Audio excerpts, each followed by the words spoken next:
Good morning. Welcome to Time in His Word. I've been wanting to do this devotion for the last few days, and I've been trying to figure out how to do it, how to say it, and the verse to use. And while it's impacted me indirectly, it has impacted me a little bit. In our community, last Saturday, there was 5 teenagers in a car. As far as, they was just out joyriding, doing things that teenagers do, being stupid and feeling invincible, like nothing can happen to them. It was an accident. And now 3 families this week are burying their children. 2 boys and a girl. 2 survived. I don't know their medical conditions. Wouldn't even begin to speculate because I wouldn't want to say something wrong. But I do know mentally they probably will never recover or have problems, because I'm sure they're asking why. If there's 5 in the car and 3 didn't make it and these 2 did, I know I would be asking why. I would be wondering why something like that would happen. But the verse that really brought to mind to me was James, the 4th chapter, verse 14, that says, "Yet you do not know what your life will be like tomorrow. You are just a vapor that appears for a little while and then vanishes away." I read a few of the obituaries that's been posted on these 3 teenagers, and they all sounded like great kids, no troubles, just no normal comments, they walk in the room, laughter and everything like that. But I would not even begin to imagine or pretend to imagine the grief that their families are going through, and especially if the families knew the other kids who lost their lives as well. It's got to be, even more devastating.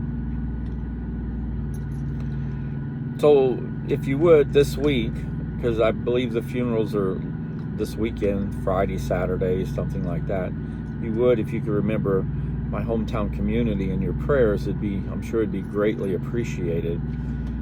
But it got me to thinking, we were all in high school, we just get our driver's license and it's freedom. We can go and do what we have to do. We don't have to ask our parents for a ride. We get our buddies in a car and we do things that experience-wise for no longer than we'd be driving we shouldn't be doing, but somehow we survived.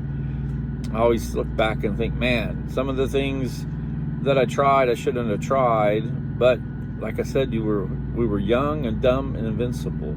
We thought nothing could happen to us, but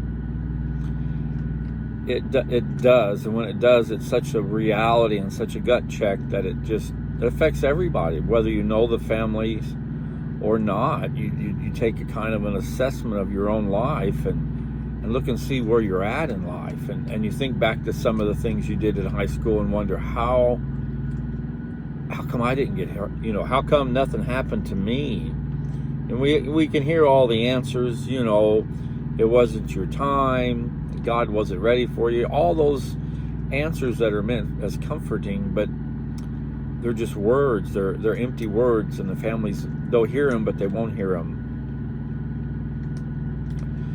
But it's caused me to kind of look inward, to assess where I'm at in my walk in Christ, and realize that we're not guaranteed tomorrow by any means, or even for that matter, 5 minutes from now.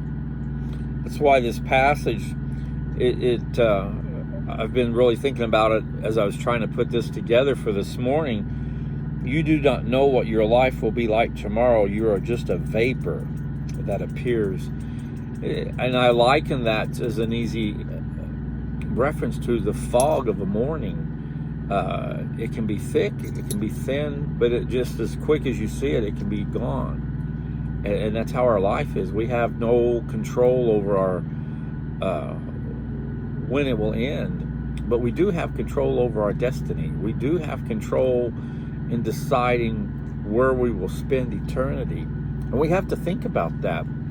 We can't put off making a decision like that tomorrow when it needs to be made today. Like I said, one of the kids that passed away, his father and my oldest daughter, they went to high school together. So it's really impacted my daughter quite a bit this week.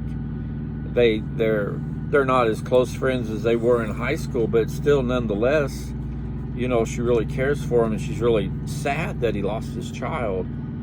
And I knew him just from the few times he came over to the house, and you know, maybe that's why it's kind of touched me, because you know, there's a connection there, no matter how small. But when you live in a small community and something like that happens, it just has such a huge ripple effect, and that